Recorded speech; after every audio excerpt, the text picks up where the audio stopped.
El mundo hace referencia a la Semana Santa. Para la mayoría, la Semana Santa se convierte en el mundo simplemente un tiempo religioso, en unos casos un tiempo de sacrificio, que es salvación por obras, y en otros casos en un tiempo de libertinaje. Pero al final de cuentas, creo que es bueno darse cuenta que el mundo reconoce que hubo alguien llamado Cristo y que en todo el mundo se pueda saber y entender que hubo tal persona, aunque desconozcan realmente quién era esa persona, esencialmente el Hijo de Dios.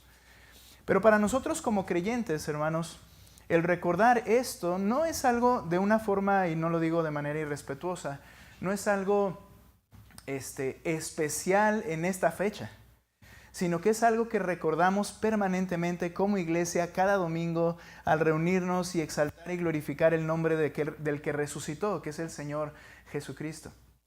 Ahora, dentro de esta escena es mi intención que podamos ver algo que es referente a lo que haremos también al terminar este servicio, que es la Cena del Señor. Y la razón es que ese día, precisamente esa noche de jueves, antes de ser tomado y muerto al siguiente día, Él establece que deberían recordar lo que Él ha hecho a través de este acto ritual, por llamarlo de alguna forma, simbólico, llamada la Cena del Señor.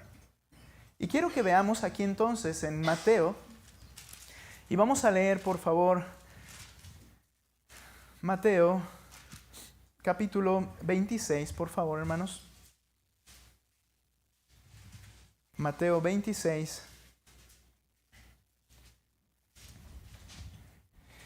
Y mira lo que dice, por favor, versículo 26.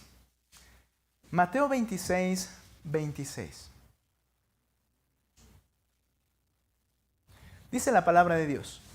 Y mientras comían la Pascua, estaban comiendo la Pascua, no era una comida en medio del día, sino la celebración de esa liberación de Egipto en el pacto antiguo. Mientras comían, Jesús tomó pan y habiéndolo bendecido, lo partió y dándoselo a los discípulos dijo, tomen, coman, esto es mi cuerpo. Y tomando una copa y habiendo dado gracias, se la dio diciendo, beban todos de ella. Y nota el énfasis del verso 28. Porque esto es mi sangre del nuevo pacto, que es derramada por muchos para el perdón de los pecados. Les digo que desde ahora no beberé más de este fruto de la vid, hasta aquel día cuando lo beba nuevo con ustedes en el reino de mi Padre. Y después de cantar un himno, salieron hacia el monte de los olivos. Ahí es donde el Señor establece la cena del Señor. De hecho, como ya hemos sabido, la primera mención realmente cronológicamente de escritos del Nuevo Testamento, la primera mención a la cena del Señor la hace el apóstol Pablo en 1 Corintios. Todavía no se escribían los evangelios. Y él hace la mención de manera tan clara como si él hubiera estado ahí sentado en medio de esa escena. Y la realidad es que dice, eso me lo enseñó el Señor. Él me enseñó que ese día, cuando estaba con sus discípulos, Él les dijo estas cosas y es precisamente lo que Él había dicho. Y después se escribe Mateo, Marcos y Lucas, en donde se menciona la cena del Señor y es perfectamente igual a lo que dijo Pablo, porque Pablo fue instruido por Cristo mismo acerca de las cosas que habían vivido y que había Él enseñado. Ahora, quiero enfocarme en esta cena. En el momento en que dice, tomen, esto es mi cuerpo, refiriéndose al pan, y se refiere a que Él tomó realmente un cuerpo físico y vino a la tierra. Dice, es dado por ustedes. Pero luego dice, y esto es mi sangre del nuevo pacto. ¿Qué implica la sangre? La sangre implica que ese cuerpo que vino, se hizo carne, el Hijo de Dios, debía morir. He mencionado esto en el discipulado. No quiere decir que es el líquido rojo el que limpia los pecados, y a veces de una manera un poco simbólica decimos una gota de la sangre de Cristo es capaz de limpiar todos los pecados, pero no se trata del líquido en sí, sino la idea de sangre en la Escritura es sacrificio, es muerte, es por su muerte. El vino representa la muerte de Cristo. Y dice, beban todos de ella, versículo 27, al final. Porque esto es mi sangre, y nota cómo la llama, del nuevo pacto, que es derramada por muchos para el perdón de los pecados. ¿Qué es el nuevo pacto? Bueno, si dice nuevo pacto, implica que había algo llamado antiguo pacto o viejo pacto. Un pacto es la manera en que dos personas se relacionan de manera correcta.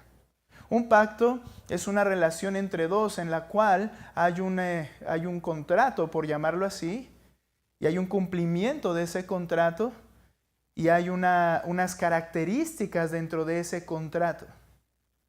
Y el nuevo pacto se refiere a la manera en que ese contrato se refiere a la manera en que nos podemos relacionar correctamente con Dios. El antiguo pacto fue dado a Moisés. Y el antiguo pacto fue dado a través de la ley de Dios y de toda esa sistema de prácticas, sistema de acciones que se tenían que llevar a cabo. Y dijo el Señor, el que cumpla estas cosas vivirá por ellas. Para relacionarse bien con Dios, dice Levítico 20:27, tienes que ser santo como yo soy santo. Tienes que hacer y cumplir lo que dice esta ley, porque yo soy santo. Y esa ley refleja la santidad de Dios. Ahora, aquí hay un nuevo pacto. La forma de relacionarse con Dios en un nuevo pacto. Lo voy a explicar enseguida. Ahora, la mención literal a esta frase nuevo pacto aparece solamente en 7 escritos de toda la Biblia. Mateo, y están narrando, Mateo, Marcos y Lucas, y los 3 están narrando lo que leímos ahora en Mateo. Ese momento en el establecimiento de la cena del Señor en el que dice, esta es la sangre del nuevo pacto. La única mención en esos 3 evangelios, van 3. Primera a los Corintios, cuando Pablo está explicando cómo se debe llevar la cena, la misma escena que está poniendo aquí, y la llama igual la sangre del nuevo pacto. En segunda a los Corintios, el apóstol Pablo habla del nuevo pacto como su ministerio. Y en Hebreos, en el Nuevo Testamento, se explica cómo funciona y cómo contrasta con el antiguo pacto. Entonces, solo 7 escritos la mencionan y 6 están en el Nuevo Testamento. Solo hay uno que lo menciona en todo el Antiguo Testamento, literalmente como nuevo pacto. Y es precisamente allí donde vamos hoy a estar estudiando. Antes de ir para allá, los apóstoles recibieron la verdad del cumplimiento de esta promesa de los labios de Cristo en el momento más importante, la noche previa a morir. ¿Cuál promesa? Ve conmigo a Jeremías 31, por favor.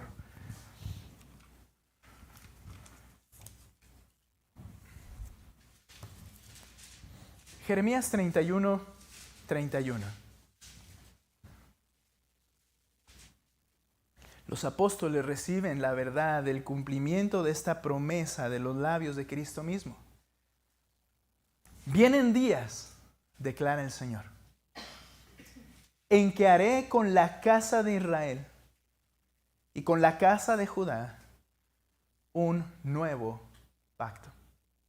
Para estas fechas, Israel, esa división del norte que se había llevado a cabo por causa de Roboam, si tú has leído las escrituras del primero de Reyes, segundo de Reyes, Crónicas, Israel y Judá se dividieron en dos, el reino del norte y el reino del sur.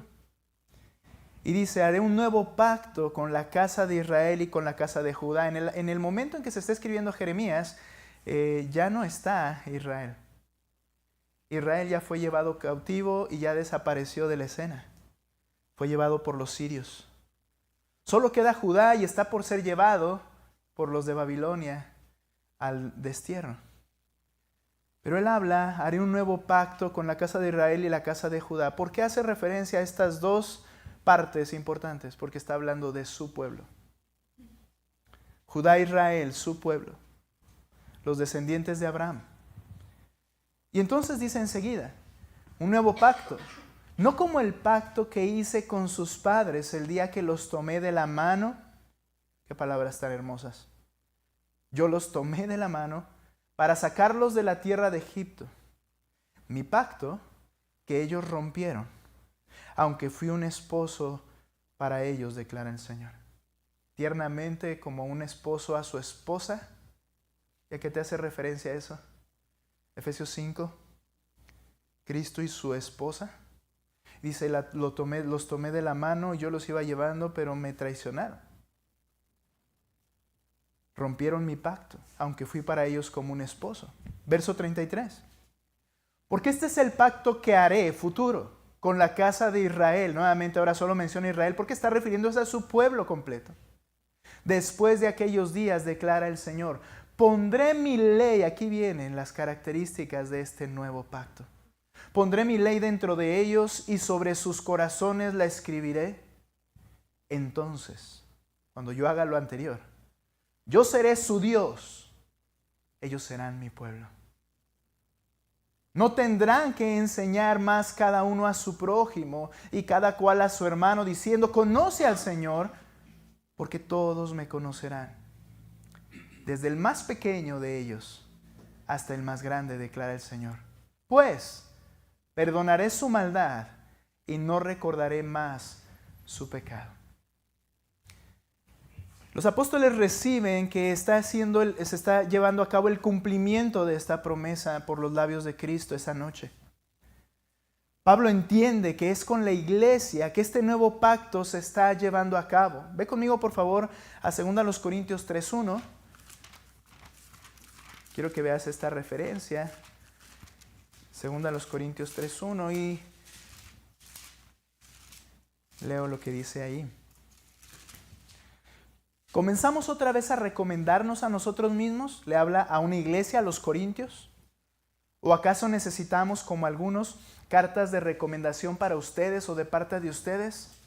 Ustedes son nuestra carta escrita en nuestros corazones, conocida y leída por los hombres, siendo manifiesto que son carta de Cristo redactada por nosotros, no escrita con tinta, sino con el Espíritu del Dios vivo, no en tablas de piedra, sino en tablas de corazones humanos. ¿Recuerdas esto? No la escribiré en tablas, la escribiré en su corazón.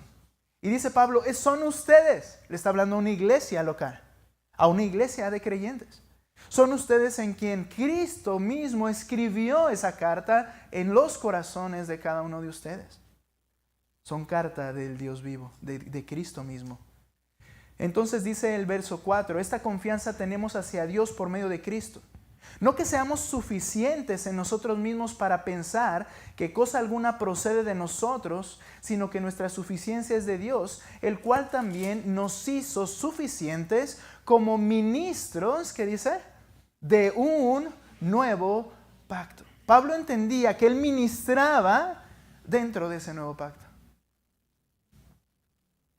No de la letra, hablando de las tablas y la ley del pacto antiguo, particularmente de todo el escrito del pacto antiguo. No de la letra, sino del Espíritu. El Espíritu que lleva a cabo este nuevo pacto. Porque de la letra mata, pero el Espíritu da vida. ¿Por qué la letra mata? Y no quiero explicar todo el pasaje porque regresaremos en un momento, pero ¿por qué la letra mata? Porque dice, si no las cumples, morirás. La ley dice, si no eres santo como Dios, morirás. Y esa letra nos mata. No es que sea mala, es que yo soy malo. Y me condena la ley de Dios. El antiguo pacto me condena. El escritor de Hebreos lo explica explica que es solo por medio de Cristo y su sacrificio que se puede tener acceso a esa nueva relación con Dios. Y que Cristo es el mediador, dice él, de un nuevo y mejor pacto. Nuestro tema hoy es el nuevo pacto de gracia. Y mi intención en esto es que al momento de que vengas a probar los elementos de la cena del Señor, puedas tener en tu mente qué está pasando allí, qué estás recordando. El nuevo pacto en su sangre. Veremos 4 características que identifican a aquellos que están en el nuevo pacto de gracia. 4 características que vemos en Jeremías 31. Obediencia, correspondencia, seguridad y justicia. Veamos la primera, el nuevo pacto y la obediencia. Ve conmigo, por favor, a Jeremías, va a ser nuestro texto base. Él avisa, él promete que haría un nuevo pacto, ¿cierto? Ahora nota, por favor, ya explicó que no como el pacto que hizo con sus padres. Mira el 33. Porque este es el pacto que yo haré con la casa de Israel después de aquellos días, declara el Señor. Escucha. Pondré mi ley dentro de ellos y sobre sus corazones la escribiré. Pondré mi ley dentro de ellos y sobre sus corazones la escribiré. Nuevo pacto. Piensa conmigo en esto. ¿Cuál fue el problema del antiguo pacto? O dicho de otra manera, ¿en dónde radicó el fracaso del antiguo pacto? Tienes que entender una cosa. ¿Estamos de acuerdo en que Dios no cambia y que Dios es inmutable y su carácter no cambia? ¿Estás de acuerdo que Él no deja de ser algo de lo que dice ser? Sí, es permanente, eterno, inmutable. Cuando Él da la ley, Él está abriendo su corazón y diciendo, esto es lo que me agrada. Y le escribe en tablas de piedra. Y después viene una descripción del funcionamiento de ese pueblo de manera ritual y de manera social. Pero en esas tablas, lo que se refleja es el corazón de Dios mismo. Ama a Dios por encima de todo, dijo Cristo, lo resumimos en 2. Ama a Dios por encima de todo y ama a tu prójimo como a ti mismo. En esto se cumple toda la ley, ¿cierto? Ahora, si Dios no cambia, ¿acaso Él escribirá una ley diversa? Porque nota algo que dice Jeremías 31. Ahora no le escribiré en tablas de piedra, le escribiré en sus corazones. Y le llama mi ley. ¿Qué te hace pensar a ti o a mí que cambiará algo del aspecto de la ley moral de Dios? ¿Qué te hace pensar que Él dirá, muy bien, yo dije que me ames con todo tu corazón, pero ahora no te creas tanto eso, vamos a hacerlo de otra manera? O yo dije que amaras a tu prójimo y no le harás ningún mal, pero ahora cambié de opinión y mi ley es distinta a ello. No, esto es lo maravilloso. ¿Cuál es la debilidad de ese antiguo pacto y de la ley dada por Dios? Bueno, lo dice el mismo Jeremías. Jeremías 31 lo mencioné, versículo 30. No como el pacto que hice con sus padres el día que los tomé de la mano para sacarlos de la tierra de Egipto. Mi pacto que ellos rompieron, aunque fui un esposo para ellos, declara el Señor. El problema es que el pacto antiguo fue deliberada e insensiblemente quebrantado. Es decir, que los hombres no lo quisieron obedecer. No solamente no pudieron, sino que fue indeseable para ellos. Nota por favor Isaías 39. Ve conmigo a otro pasaje que describe el estado del pueblo, de ese pueblo elegido, esa nación. 39. Muy bien, quiero escucharles leer. Si me hacen favor, ayúdenme a leer la que está proyectada para que todos tengan la misma lectura. Hay algunas variaciones. Por favor, lean versículo 9 adelante, fuerte. Porque este es un pueblo rebelde, hijos falsos, hijos que no quieren escuchar la instrucción del Señor. Palabra instrucción. Hijos que no quieren escuchar la ley de Yahweh. No quieren escucharla. No les interesa. Dice, esos son el pueblo. Y luego dice enseguida, que dicen a los videntes. ¿Quiénes son los videntes? Los profetas, los que Dios les ponía una visión y ellos iban y la comunicaban. Venía de parte de Dios. Les decían a los videntes, no vean visiones. Nota cómo hay una indeseabilidad, si podemos llamarla así, acerca de la ley del Señor. No vean visiones, les decía la gente. Y a los profetas, no nos profeticen lo que es recto. Díganos palabras agradables, profeticen ilusiones. Apártense del camino, desvíense de la senda. No oigamos más acerca del Santo de Israel. No quiero escucharte. ¿En dónde radica la debilidad y deficiencia del antiguo pacto? Radica en nuestros corazones. Porque no amamos a Dios. Porque somos rebeldes.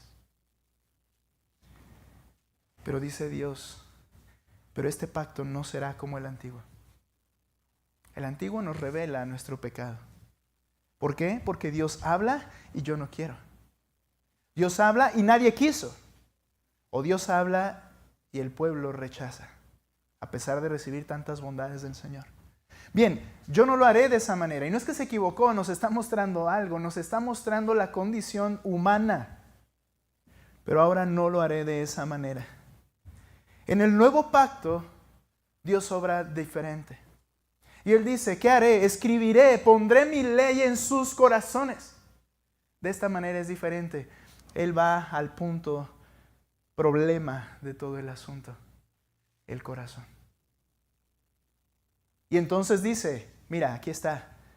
Lo que voy a hacer es que la voy a escribir en la base, en el lugar en el cual tus motivaciones y anhelos cambiarán. La escribiré en su corazón. Esta es la maravilla, la gracia del nuevo pacto. Obra un acto de regeneración.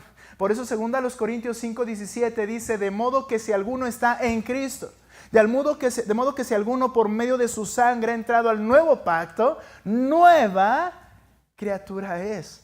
Y las cosas viejas pasaron, su antigua actitud hacia mí, sus antiguas obras hacia mí, contra de mí, cambiaron. Y aquí todas son hechas nuevas. ¿Qué caracteriza entonces el nuevo pacto? Una persona obediente a la ley de Dios, porque Dios la puso en su corazón y de su corazón surgen sus motivaciones. Sus motivaciones han cambiado. Anhelan obedecer a aquel que los ha creado. La escribiré en su corazón. Por eso Filipenses, escúchame aquí, 2:12 al 13. Así que, amados míos, les dice Pablo a los creyentes de Filipos, tal como siempre habéis obedecido. Yo quiero una iglesia así, diría un pastor. No se trata específicamente de los de Filipos. Tal como siempre habéis obedecido, no solo en mi presencia, sino ahora mucho más en mi ausencia, ocupaos en vuestra salvación con temor y temblor, una relación con Cristo acerca de su ley escrita en mi corazón. No solamente hay un deseo de hacerlo, sino que es una condición en la cual yo me siento responsable permanentemente de obedecerle. Ha habido una predicación en los Estados Unidos particularmente, y ha llegado a México y a toda Latinoamérica acerca de la salvación. Y algunos dicen, bueno, es que Él es tu Salvador, pero ahora tienes que hacerlo tu Señor. ¿Cómo? Sí, el Señor salva, nuevo pacto, pero después tú tienes realmente que cambiar en tu corazón para someterte a Él. Dice el Señor, no va a funcionar así. Fue necesario que yo escribiera la ley en tu corazón. Entonces, en el momento de la salvación, en ese momento tú estás dispuesto a que Él sea tu Señor. Obediencia. El nuevo pacto en relación con la obediencia. Pastor, ¿y qué pasa con los que dicen creer pero no quieren con el Señor nada? Les dice a los Filipos la respuesta. Porque Dios es quien obra en ustedes, tanto el querer como el hacer, por su beneplácito, por su deseo, por su voluntad. Él entonces, su voluntad fue nuevo pacto, regeneración. Yo siembro en ti el querer como el hacer. Ahora, hermanos, tú y yo no podemos cambiar a nadie. Si una persona no quiere obedecer a Cristo en lo que Cristo dice, hay un problema en su corazón. ¿Y sabes cuál es ese problema? Básicamente, que no ha sido salvo, no ha sido regenerado. Porque el nuevo pacto lo ejecuta Dios, no tú, en ti. Esa es evidencia y esa es una característica del nuevo pacto. Por eso, Hebreos 5, 8 al 9, te dije que Hebreos explica acerca de cómo se ve el nuevo pacto y por qué es mejor, obviamente, mejores beneficios y mejor mediador que es Cristo. Pero nota lo que dice el 5:8. Hablando de Cristo, aunque era hijo, ¿qué caracterizaba a Cristo? Aprendió obediencia por lo que padeció. Es decir, Él se sometió voluntariamente a su Padre. Y habiendo sido hecho perfecto, su sacrificio y su vida y su resurrección vino a ser fuente de eterna salvación para todos los que creen. ¿Eso dice el texto? Pero es un sinónimo. A veces se habla de que Él es salvador de los que creen. Estoy de acuerdo porque el texto de la Biblia lo afirma y eso es cierto. Porque la salvación es por fe. Pero este es un sinónimo de los que creen. Este es un sinónimo de entrar al nuevo pacto. Es salvación para los que le obedecen. Por eso yo luego les digo, has escuchado varias veces tal vez este énfasis. ¿Desde cuándo en tu vida deseaste obedecer a Cristo con todo tu corazón? ¿Cuándo fue el momento en tu vida en que dijiste, Señor, yo quiero seguirte, yo quiero obedecerte? Mira, no fue en ese momento que vino una nueva aire de cristiandad en ti. ¿Sabes qué es muy probablemente lo que pasó? Que fue ahí que fuiste salvo.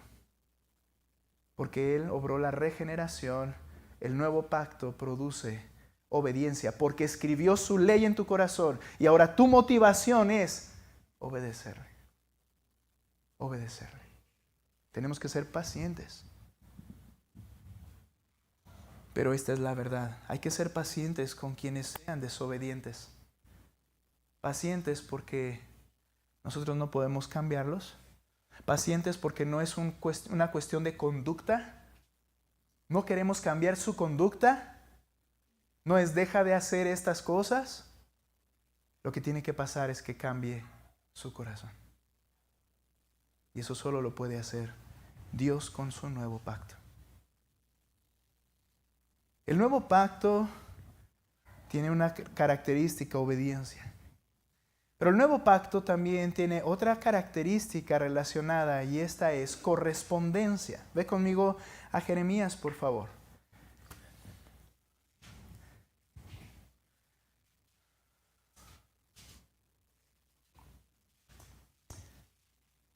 Quizás surja una pregunta y ahorita la mencionamos. Bueno, pastor, pero yo he pecado, yo he hecho algo que está mal. Todos pecamos, pero es muy diferente. Y lo veremos más adelante acerca de la característica de ser obediente a Cristo. El patrón de vida de obediencia a Cristo es diferente. Eso es lo que obra el Señor en el corazón. Ahora, nota la correspondencia. Dice el verso 33, porque este es el pacto que haré con la casa de Israel después de aquellos días, declara el Señor, pondré mi ley dentro de ellos, sobre sus corazones la escribiré. Entonces, ¿qué sucede entonces, Señor? Yo seré su Dios y ellos serán mi pueblo. Yo seré su Dios solo entonces y ellos serán mi pueblo. En el antiguo pacto, aunque Israel como nación era llamado el pueblo de Dios, Dios se avergonzó de ellos porque ellos se avergonzaron de Él. Porque ellos no siguieron sus mandatos. Ellos hicieron que el nombre de Dios fuera blasfemado a donde quiera que iban. Porque decían, soy pueblo de Dios, pero sus vidas lo negaban. Y el Señor se avergonzó de ellos y ellos se avergonzaron del Señor. Y esa fue la manera en que el pueblo de Israel vivió durante muchos siglos. Ahora, dice el Señor, la cosa aquí es que en el nuevo pacto no será como en el antiguo pacto. Cuando yo siembre mi ley en sus corazones y las escriba con mi dedo, vamos a decirlo así, en ellos, yo seré su pueblo y ellos serán mi Dios. ¿Sabes qué implica? Implica correspondencia.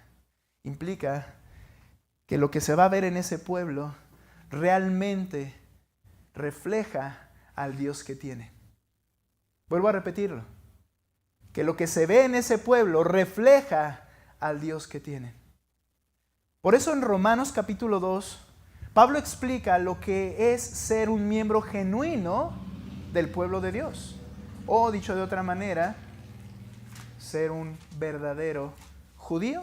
¿Te parece bien ese término? Mira lo que dice Romanos capítulo 2, verso 1. Romanos 2:1. Por lo cual, no tienes excusa, oh hombre, quien quiera que seas tú que juzgas. Es decir, conoces la ley de Dios. Pues al juzgar a otro, a ti mismo te condenas. Ahora, aquí no está hablando de, hey, no hay que estarnos criticando, ya dejen de estarse criticando unos a otros. ¿Qué era juzgar? Juzgar era decir, eso está mal porque la ley dice. Estás pecando porque la ley dice. Y nota cómo esto es cierto, es decir, a lo que se refiere con juzgar. Dice, tú que juzgas a otro, a ti mismo te condenas, porque tú que juzgas practicas las mismas cosas. Estás quebrantando la misma ley de Dios. Sabemos que el juicio de Dios justamente cae sobre los que practican tales cosas, porque la ley te condena, ¿cierto? Y piensas esto, hombre, tú que condenas a los que practican tales cosas, si haces lo mismo, ¿que escaparás del juicio de Dios? Solamente por decir yo soy del pueblo de Dios, pero no hay una correspondencia en cuanto a mi pueblo y yo, Él es mi Dios, y eso se ve en la forma práctica en la que vives. Dicen, no porque digas que eres, lo eres. ¿Cómo se ve la correspondencia en el nuevo pacto? ¿Cómo se ve ese andar en el nuevo pacto? Bueno, la iglesia, los creyentes, los participantes del nuevo pacto son llamados el pueblo de Dios. Yo seré su Dios, ellos serán mi pueblo. Pero ¿cómo se ve ese pueblo de Dios? Ve conmigo, por favor, a Efesios capítulo 1. Y mira lo que dice el versículo 11. También en Él, en Cristo, hemos obtenido herencia, habiendo sido predestinados según el propósito de aquel que obra todas las cosas conforme al consejo de su voluntad. ¿Recuerdas? Es por su voluntad que produce el querer y el hacer. Él escribió la ley en mi corazón. ¿Y cómo se ve esto en mi correspondencia con Dios? A fin de que nosotros, que fuimos los primeros en esperar en Cristo, habla de los judíos de nacionalidad, seamos para alabanza de su gloria. Seamos para alabanza de su gloria. Lo contrario a aquellos que blasfemaban el nombre del Señor por su testimonio. Pero nosotros, judíos de nación, está haciendo como una referencia, Pablo siendo judío, dice, seremos para la alabanza de su gloria, pero luego entran los que no son judíos. En Él también ustedes, después de escuchar el mensaje de la verdad, el evangelio de la salvación, y habiendo creído en Él por la fe, fuiste sellado con el Espíritu Santo de la promesa. Un sello implicaba pertenencia. El sello del Espíritu que recibe el creyente al momento de oír el Evangelio y creerlo, es Dios diciendo con su sello, vamos a imaginar que es el Espíritu Santo, Él es mío. Y al ser mío, todos lo van a identificar como mío. Dice, he recibido el sello del Espíritu Santo cuando creíste. Y con el Espíritu Santo de la promesa fuiste sellado. 14, que nos es dado como garantía de nuestra herencia, con miras a la redención de la posesión adquirida por Dios, de Dios, para alabanza de su gloria. Hermanos, nosotros somos para alabanza de la gloria de Dios. Es decir, todas sus virtudes, toda su grandeza, todo su amor, todas las características de Él tienen un reflejo en su pueblo. Corresponde, se ve. Y el mundo que está en oscuridad verá la luz de mi vida y dirá y glorificará a Dios, porque tú eres la luz del mundo. Y una luz no se puede esconder. Pedro nos dice cómo se ve esto. Primera de Pedro capítulo 2, verso 9.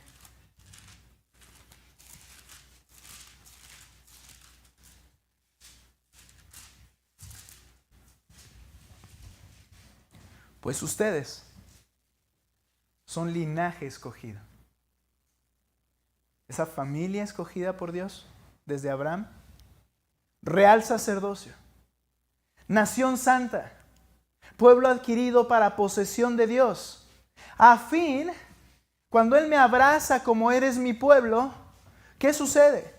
A fin de que anuncien las virtudes de aquel que los llamó de las tinieblas a su luz admirable. Ustedes, que en otro tiempo no eran pueblo, pero ahora son el pueblo de Dios, no habían recibido misericordia, pero ahora han recibido misericordia. Dios se glorifica en su iglesia. Dios se glorifica en su verdadero pueblo. Y nadie puede imitar ese asunto.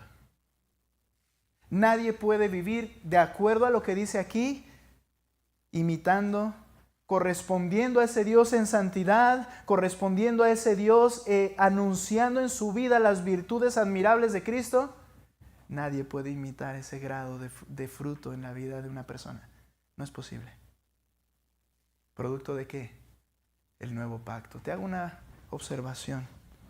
¿Corresponde tu vida y testimonio al Santo Hijo de Dios? ¿Corresponde? Tienes que decir que sí. Porque si no puedes decir que sí corresponde, que sí se ha reflejado en tu vida de manera real y visible, tienes problema. Tienes problema. Porque es probable que no estás en el nuevo pacto. Perdóname que sea tan enfático, pero el punto es este. Dios es el que está ejecutando este nuevo pacto. Y créeme, Él no puede fallar. Él no puede fallar. Por eso el antiguo pacto era débil, lo escuchamos, porque el que fallamos somos nosotros, pero ahora Él tiene que hacer algo para que esto no falle. No somos perfectos. No estamos diciendo que somos sin falla, pero estamos diciendo que se ve y corresponde al Dios que tenemos por lo que Él ha hecho en nosotros. El nuevo pacto también tiene una tercera característica. No solamente vemos la obediencia, correspondencia, Él brilla en nosotros, pero el nuevo pacto y vemos la seguridad. Si estás conmigo en Jeremías, nota lo que dice. No tendrán que enseñar más cada uno a su prójimo, verso 34. No tendrán que enseñar cada uno a su prójimo y cada cual a su hermano diciéndole, conoce al Señor. ¿Eso te suena parecido, familiar? Dice, no tendrás que ir y decir, oye, hermano, porque somos el pueblo de Dios. Hermano, sigue al Señor. Hermano, conoce al Señor. Hermano, busca su palabra y que la ames en tu corazón. Dice, no tendrá que decirlo uno al otro. Razón. Todos los genuinamente miembros de ese nuevo pacto conocerán a Dios y lo amarán sin falla. Sin falla. ¿Por qué digo esto? Porque en el antiguo pacto había dos grupos dentro de un mismo pueblo. Los que conocían a Dios y los que no lo conocían. Ve conmigo, por favor, a 1 de Samuel capítulo 2. Este término de conocer no se refiere a que no tenían información acerca de Dios. Se refiere a que no había una relación de amor con ese Dios. Por eso, 1 de Samuel 2:12 habla de unos hombres que eran sacerdotes en el templo. Pero los hijos de Elí era el sumo sacerdote, sus hijos eran ministros. Información tenían de más. Conocían cada ley, cada ritual, conocían perfectamente todas las escrituras que en ese tiempo estaban reveladas.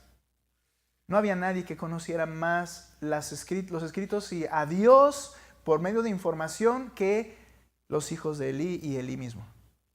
Nadie más conocía tan bien como ellos. Pero los hijos de Elí eran hombres indignos.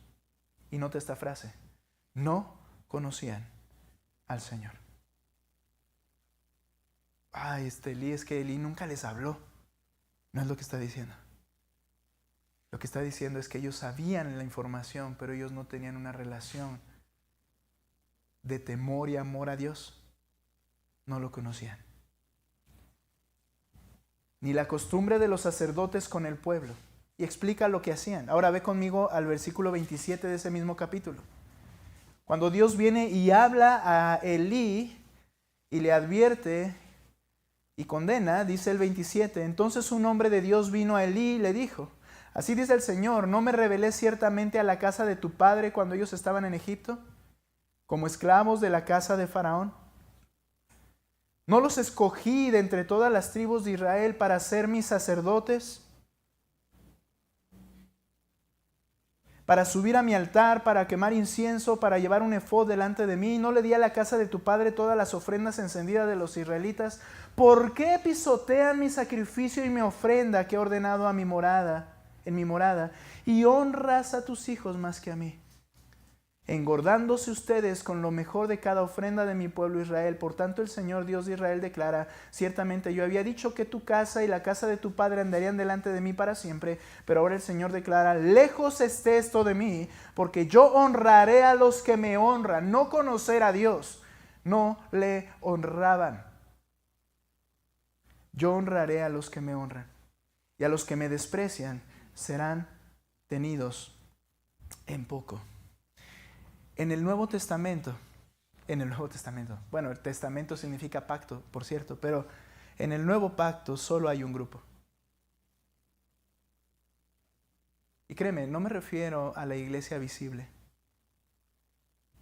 la cual la iglesia visible está allí el verdadero pueblo del Señor. Siempre que la Biblia habla de su iglesia, implica todos los genuinos creyentes, pero a lo que me refiero es la manera práctica. De manera práctica, solo hay un grupo, los que aman a Cristo. Mira, aquí en la tierra tú podrías intentar comportarte de la mejor forma, pero eso no quiere decir que conoces a Cristo. Podrías asistir a todas las reuniones, pero eso no quiere decir que conoces a Cristo. Podrías comprarte una Biblia o muchas Biblias, podrías predicar, podrías ir y evangelizar, pero eso no quiere decir que conoces a Cristo. Conocerle es honrarle.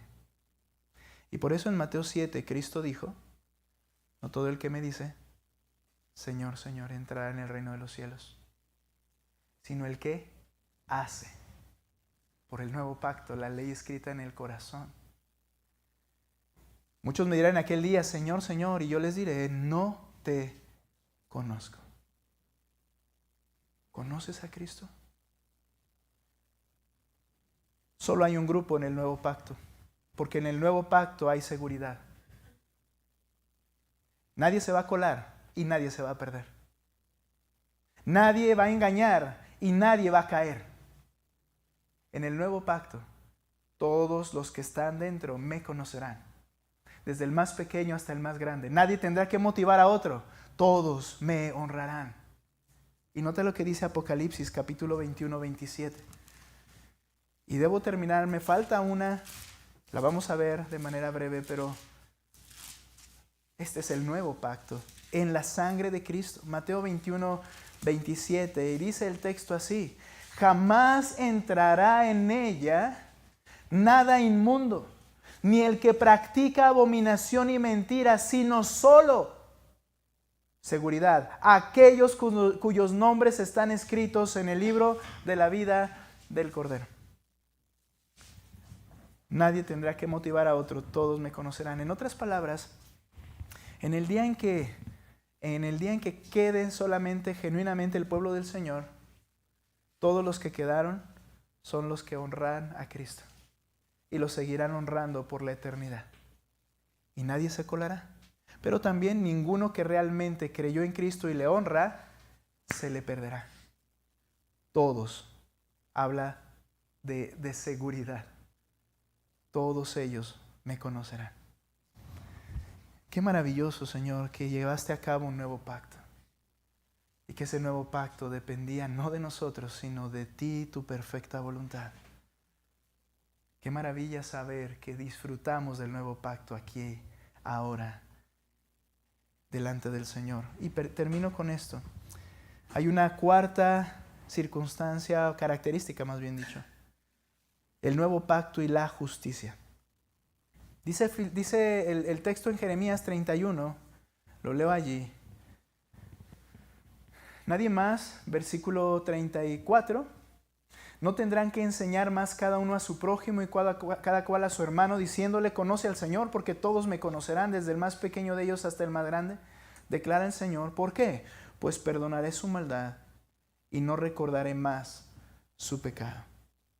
El nuevo pacto y la justicia dice, perdonaré su maldad.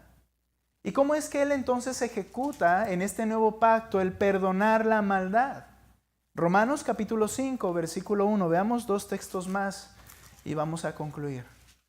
Romanos 5, 1. Por tanto, habiendo sido justificados por la fe, tenemos paz para con Dios por medio de nuestro Señor Jesucristo. Es por medio del Señor Jesucristo. Cuando tú veniste en fe en el Evangelio, que dice el texto, ¿sabes por qué nadie más enseñará y nadie se me perderá? Y es seguro, porque yo perdonaré sus pecados.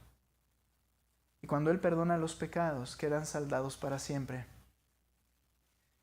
Justicia. ¿Por qué justicia? Y no solamente, Señor, fue un acto bondadoso de tu parte, porque fue en Cristo. Porque Él tuvo que pagar por los pecados. No solamente los pasa por alto, no los toma y los echa al fondo del mar y se olvida de ellos. Fue necesario que alguien pagara. Eso era lo justo. Y lo justo lo cumplió Jesucristo. El nuevo pacto está basado en la sangre de Cristo, el cual cumple y limpia todos nuestros pecados porque Él pagó por ellos.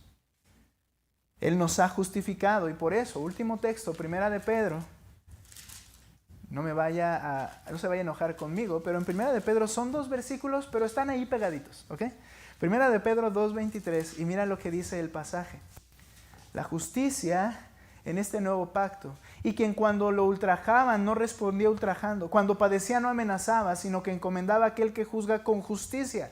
Él mismo llevó nuestros pecados en su cuerpo sobre la cruz, a fin de que muramos al pecado y vivamos a la justicia, porque por sus heridas fueron ustedes sanados. ¿Por qué fue? Su sangre del nuevo pacto. Pastor, pero Él murió por buenos y malos. Él murió por los que crean y por los que no.